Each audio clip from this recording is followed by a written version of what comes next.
Contacto con el profesor Cristian Sebastiani. Buenos días, Cristian. Buenos días, Mario, ¿cómo te va? Saludos para vos, la mesa y la audiencia. Muchas gracias. Bueno, vos sabés que había quedado pendiente porque justamente cayó jueves y lo vamos a hacer a posteriori, que es un recuerdo de lo que tuvo que ver con aquel proceso, que vaya a saber en qué momento se inició, si en 1806 con la primera invasión o en el 7 con la segunda, o con la caída de Fernando VII, en fin, la revolución de mayo de 1810, pero en todo ese proceso llegamos al 9 de julio de 1816. ¿Por qué no nos haces un breve raconto de cómo se llega en ese momento, después de la restauración reaccionaria en Europa? ¿Cómo la podrías contar en unos minutos? Tómate el tiempo que creas conveniente. Bueno, perfecto. Bueno, tal cual dijiste vos, es un proceso, obviamente que desembocar en la independencia del 9 de julio de 1816 no es al azar, sino que es un proceso que había arrancado, si se quiere, podemos poner desde el 25 de mayo de 1810, dando el primer puntapié a lo que sería el gobierno patrio, el gobierno propio, un gobierno autónomo, pero que le seguía jurando fidelidad a Fernando VII, que estaba cautivo en manos de Napoleón. Ujú. Obviamente que en el suceso de esos 6 años que pasa desde 1810 al 16, se van sucediendo diferentes formas de gobierno y también se lanza la guerra de independencia no solamente en lo que serían las provincias unidas del Virreinato del Río de la Plata, sino en toda América del Sur. Entonces es un proceso que es bastante largo, bastante sinuoso, con idas y venidas en lo que tiene que ver con avances y retrocesos en cuanto a los diferentes territorios, y como muy bien dijiste vos también, en Europa, Fernando VII ya en 1814 ya sale de ser cautivo, sale de la cárcel, vuelve a ser el monarca absoluto en España, y aparte vuelve con ansias de venganza y con ansias de recuperar todas las colonias perdidas, entre ellas la más importante, lo que sería América del Sur.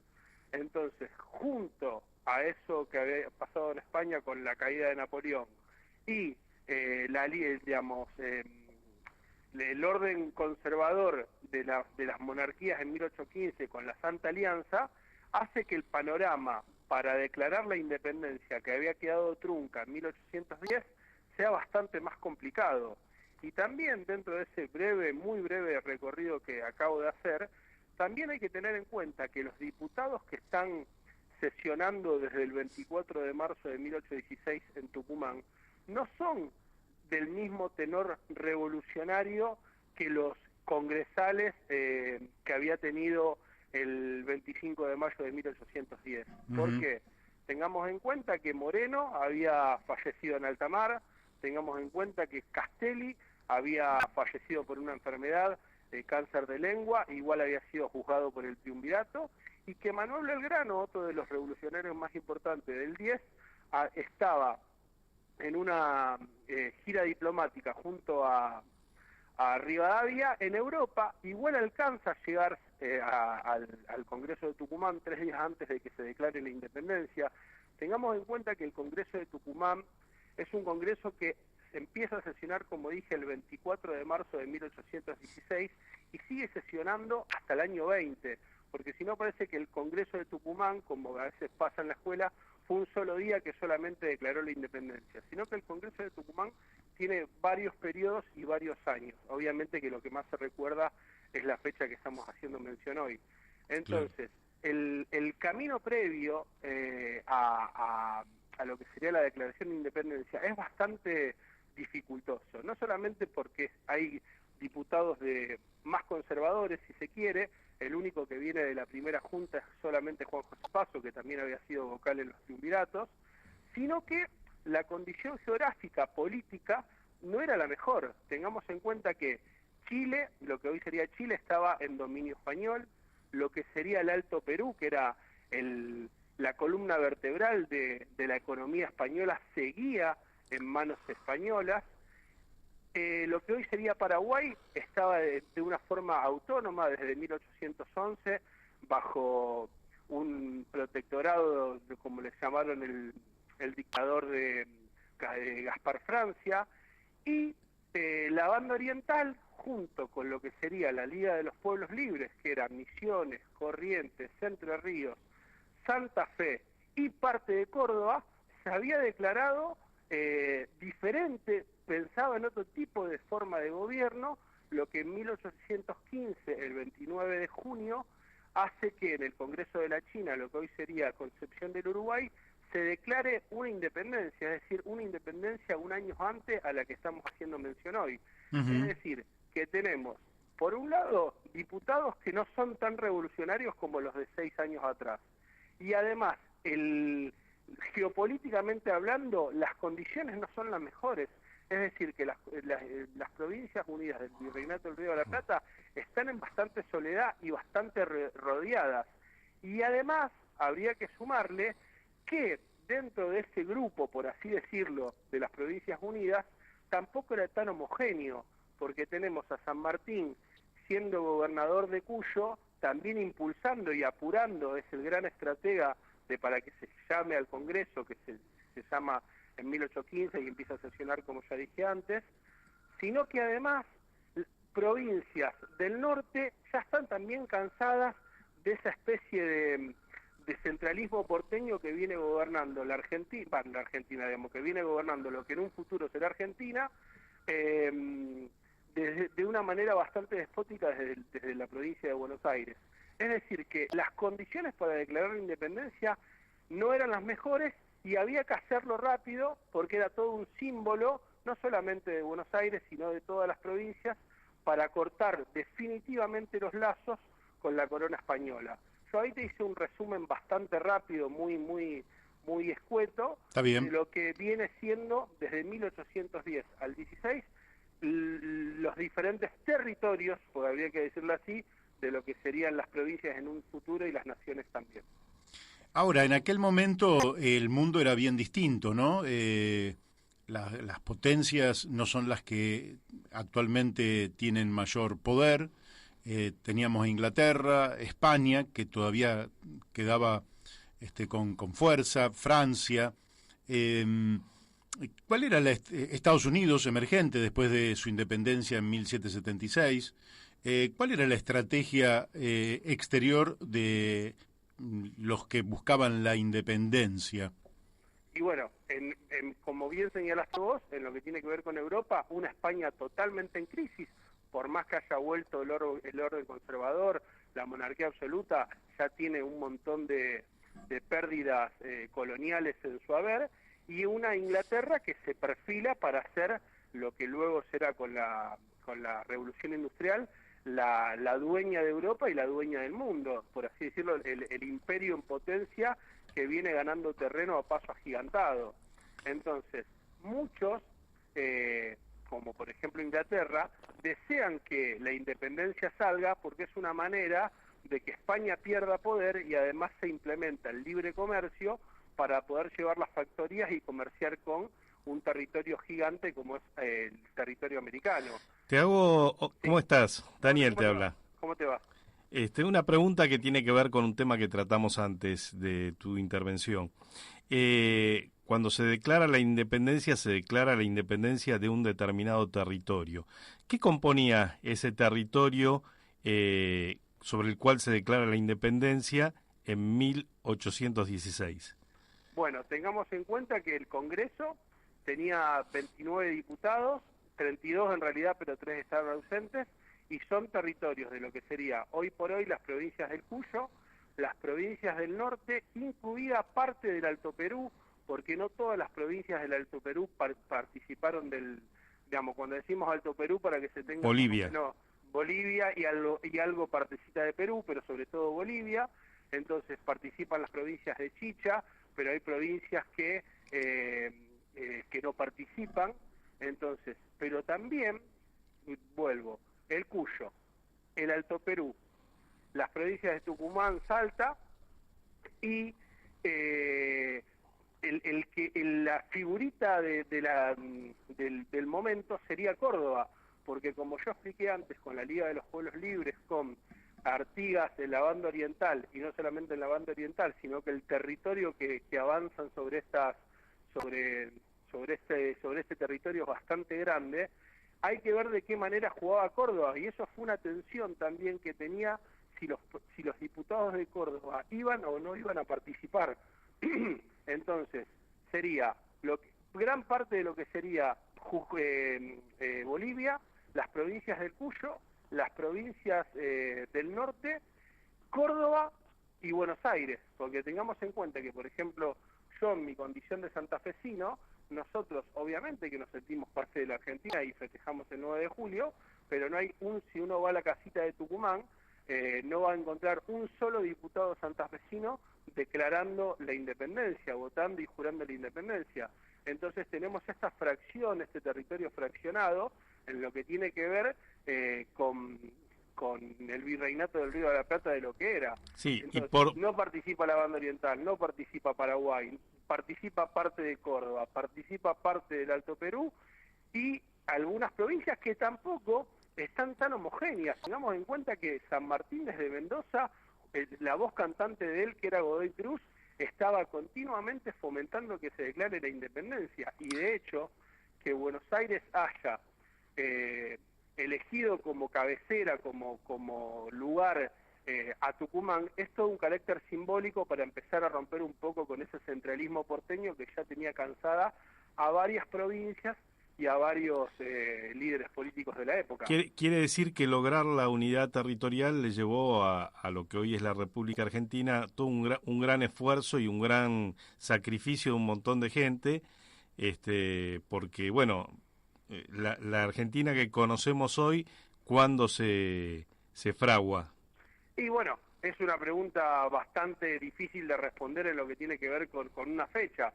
Podríamos decir que a partir de 1853 con la Constitución, porque tengamos en cuenta que el 9 de julio se declara la independencia, pero ya para el 19-20, cuando se larga el primer proyecto de Constitución, las provincias como Santa Fe y Entre Ríos, con López y Ramírez, invaden Buenos Aires, no reconocen la Constitución, cae el directorio, que era una de las, digamos, que era el gobierno central, por así decirlo, y ahí se fracciona, es decir, se atomiza el poder, ese poder central que estaba en manos del director supremo, se atomiza y aparecen las grandes figuras de lo que serían en el estudio histórico de los caudillos. Es decir, que si no queremos decir cuándo nace, podríamos decir en el 53, pero también tengamos en cuenta que Buenos Aires no acepta la Constitución del 53 y después llegamos a Cepeda y Pavón con la Confederación por un lado y la provincia de Buenos Aires por el otro. Podríamos decir que a partir del 61-62, pero es según desde qué debate historiográfico nos posicionamos.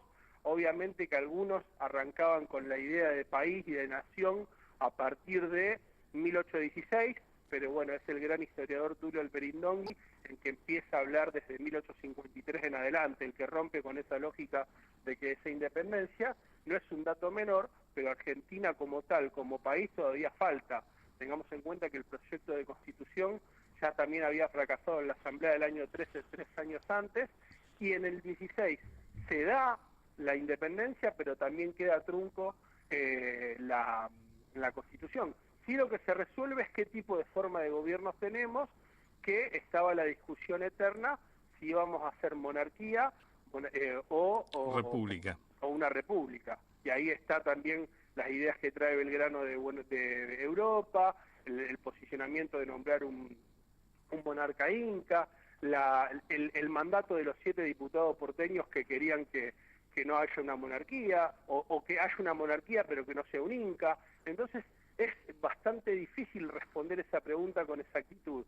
Yo te diría que a partir de que tenemos una constitución y el territorio unificado, es decir, a partir de los principios de la década de 1860. Pero que el territorio termina de unificarse a fin de siglo, prácticamente, a fin del siglo XIX, porque la Patagonia era un territorio, digamos, con una ocupación precaria, si se quiere. Sí, estaba, digamos, la Patagonia estaba en manos de los territorios originarios, y bueno, ya ahí llegaría todo otro estudio diferente de lo que fue la ocupación de lo que ya por ese entonces, de lo que por ese entonces era el Estado argentino, de qué manera se anexó los territorios de la Patagonia, si con un genocidio o con una integración. Obviamente que yo soy, desde la primera óptica, lo que se hizo con los pueblos originarios podía haber sido de otra manera. Entonces, tengamos en cuenta, porque esto es lo que es muy difícil para explicarles a los chicos en la secundaria y demás. Los países, los estados modernos, que la mayoría surgen tanto en América como en Europa en el siglo XIX, no nacen de un día para el otro, es una construcción. Y cuando muchas veces nos cargan a los historiadores que dicen, pero siempre me responde que es un proceso.